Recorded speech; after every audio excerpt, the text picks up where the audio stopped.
నమస్తే. ప్రస్తుతం మనతో పాటు సీనియర్ జర్నలిస్ట్ దాము బాలాజీ ఉన్నారు. ఆయనతో మాట్లాడదాం. నమస్తే సార్. నమస్తే. Sir, Chandrababu Naidu, Nadella Manohar voice record ఒకటి బయటికొచ్చింది అంటున్నారు. అసలు ఆ వాయిస్ రికార్డ్‌లో ఏముంది సార్? అంటే జగన్‌కి ఏం సంబంధం దీంట్లో? యాక్చువల్‌గా అది వాయిస్ రికార్డ్ కాదు. వీడియో రికార్డర్ బయటకొచ్చింది. దీని మీద జగన్ గూడా ఒక 8 ప్రశ్నల్ని సంధిస్తూ ఒక ట్వీట్ చేశాడు ఎక్స్‌లో. సో, ఆ వీడియోలో ఏముందంటే, మనకు తెలుసు గత 9 రోజుల నుంచి చంద్రబాబు సరిగ్గా నిద్ర గూడా లేకుండా అక్కడ పనిచేస్తున్నాడాయన. బట్ ఆయన మంత్రులు గాని, తర్వాత అధికారులు గాని, ఆయన కంట్రోల్‌లో కూడా ఉన్నట్టుగా కనిపించట్లేదు. ఎందుకంటే వాళ్ళు సరిగ్గా పనిచేయట్లేదు. యాక్చువల్‌గా చంద్రబాబు 100 రోజుల పనితీరు మీద ఒక ప్రోగ్రెస్ రిపోర్ట్ కూడా సబ్మిట్ చేద్దామని అధికారులకి, తర్వాత మంత్రులకి మార్కులు కూడా ఇద్దామనేది కూడా ప్లాన్ చేశాడు. అయితే ఈ లోపల వరదలొచ్చాయి. సో, వరదలకు సంబంధించి చంద్రబాబు కంట్రోల్‌లో అసలు నడుస్తుందా? ఏం జరుగుతుందనేది ఇప్పుడు బాగా చర్చకి దారితీసింది. ఒక పక్కేమో తెలుగుదేశం మీడియా వీళ్ళందరూ ఒక్క మనిషి కాపాడుతున్నాడు ఇలాగ బిల్డప్‌లు ఇస్తున్నాడు. నిజానికి ఒక్క మనిషి కాపాడే పరిస్థితి ఎప్పుడు కూడా ఉండదు. అధికార యంత్రాంగం పనిచేయాలి. మంత్రులు పనిచేయాలి. సమిష్టిగా చేయాల్సిన వ్యవహారం తప్ప చంద్రబాబుకి ఆయనకేం అతీశక్తులు లేవు. ఆయన తన ఏజ్ కంటే కూడా చాలా ఆహ్, ఎక్కువగా కష్టపడుతున్న మాట వాస్తవం. కానీ అది సరిపోదు. కష్టపడడం ఎప్పుడు కూడా బెస్ట్ ఆర్గనైజర్ ఎవరంటే ఇతరుల దగ్గర పని చేయించేవాడు గానీ, తాను కష్టపడేవాడు బెస్ట్ ఆర్గనైజర్ కాదు ఎక్కడైనా కూడా. సో, అక్కడ ఫెయిల్ అయినట్టుగా కనిపిస్తుంది చంద్రబాబు. ఎందుకంటే అది ఆయన మాటల్లోనే మనం ఆ వీడియోలో చూడొచ్చు. నాదెండ్ల మనోహర్‌తో మాట్లాడుతున్నాడు. ఎందుకు సహాయం అందట్లేదు? ఏం జరుగుతుందంటే నాదెండ్ల మనోహర్ ఎందుకంటే ఆయన పౌర సరఫరాల శాఖ మంత్రి. ఆయనే గదా పౌర సరఫరాల కంట్రోల్‌లో ఉంటుంది కాబట్టి ఫుడ్డు, వాటర్ గావచ్చు, పాలు కావచ్చు ఇవన్నీ సప్లై చేయాల్సింది ఆయనే.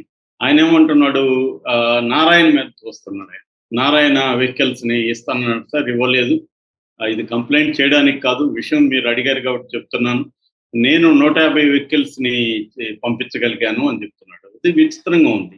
ఎందుకంటే ఒక ప్రభుత్వం జగన్ అదే ప్రశ్నిస్తున్నాడు. ఇది ప్రభుత్వం 1,00,00,000,000 బడ్జెట్, 5,00,00,000 మంది ప్రజలున్న ప్రభుత్వం ఇది. ఈ ప్రభుత్వం దగ్గర 150 వెహికల్స్ లేవా? అంతకంటే ఎక్కువ లేవా?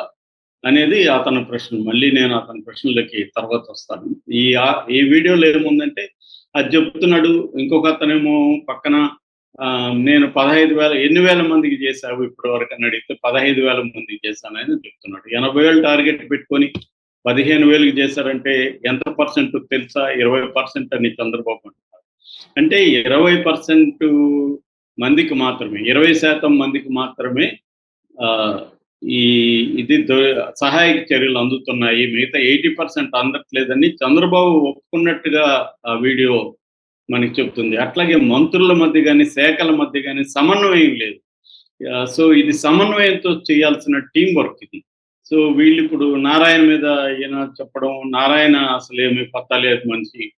సో, చంద్రబాబు నిస్సహాయత్వం కనబడుతుంది. చంద్రబాబు అంటున్నాడు, వాళ్ళు మనుషులు, మిషన్‌లు కాదు అని ఆయన ఆవేదన వ్యక్తం చేస్తున్నాడు గానీ, అధికారులు కూడా పనిచేయట్లేదనేది ఇంతకు ముందు కూడా చంద్రబాబు మాట్లాడింది. ఆయనే మాట్లాడాడు అధికారులు పనిచేయట్లేదని.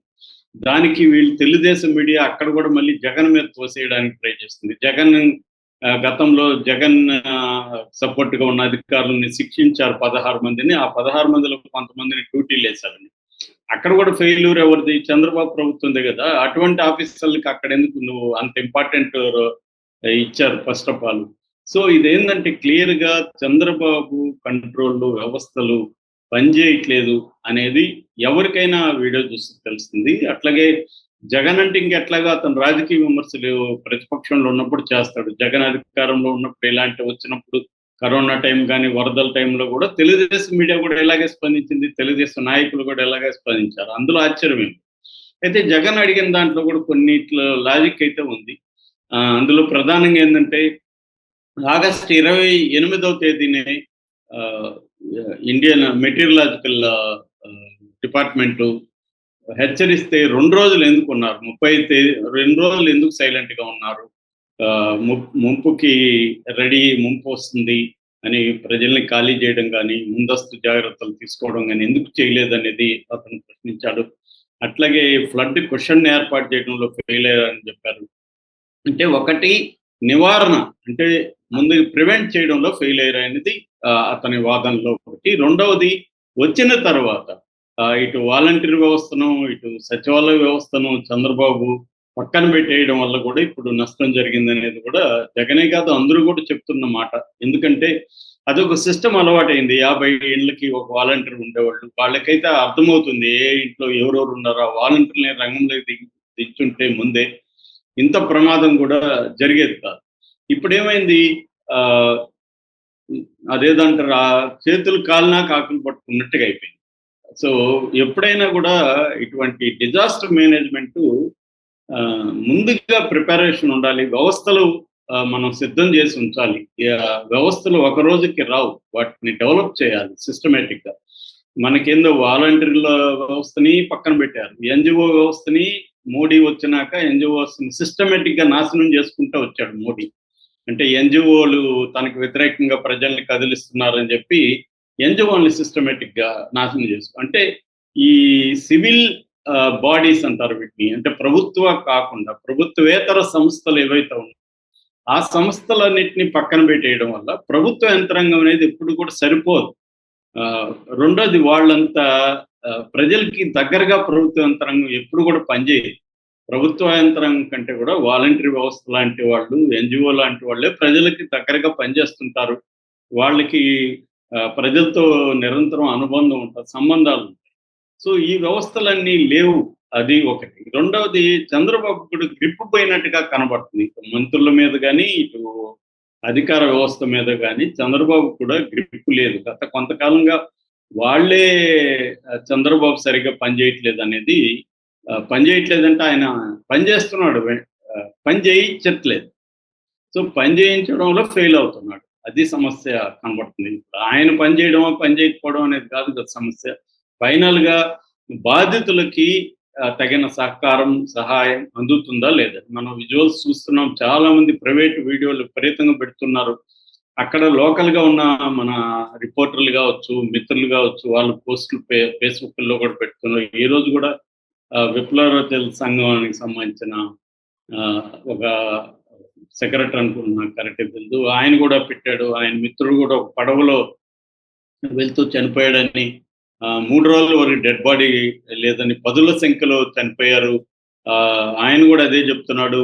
ఇక్కడ ఆయన్ని ప్రచారం జరుగుతుంది తప్ప, ప్రచార ఆర్భాటం జరుగుతుంది తప్ప నిజంగా రిలీఫ్ అందట్లేదు అనేది అక్కడ లోకల్‌గా ఉంటున్నారు. ఆయన అరసవిల్లి కృష్ణ ఆయన పేరు.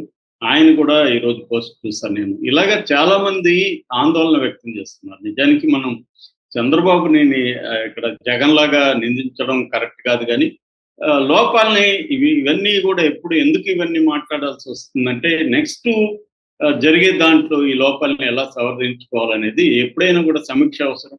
ఇక్కడ ఈ వీడియో ఇప్పుడు సంచలనం క్రియేట్ చేస్తుంది. దీనివల్ల ఏమవుతుందంటే, చంద్రబాబు ఒప్పుకున్నట్టుగా ఉంది కదా, 20% కూడా అందట్లేదని ఆయనే స్వయంగా చెప్తున్నాడు. ఆయన ముఖంలో గానీ, ఆయన బాడీ లాంగ్వేజ్‌లో గానీ ఒక నిస్సహాయత అయితే కనిపిస్తుంది. అంటే ఎవరు మంత్రులు సరిగ్గా పనిచేయట్లేదు. తర్వాత అధికారులు పనిచేయట్లేదు. అందాల్సిన అన్నీ ఉన్నాయి. ఫుడ్ ఉంది, అన్నీ ఉన్నాయి గానీ దాన్ని చేరవేయడానికి తగిన మెకానిజమ్స్ అనేవి వర్క్ చేయట్లేదు. ఇది క్లియర్‌గా కనబడుతుంది. 9 రోజుల తర్వాత కూడా ఇంకా నిన్న ఒక వీడియో చూశాను. హృదయ విదారకం ఉంది. ఫుడ్ అంతా బురదలో పడిపోయింది. వాళ్ళు కొట్టుకుంటున్నారు ఫుడ్. ఆ బురదలో పడిన ఫుడ్ ఏరుకోవడానికి.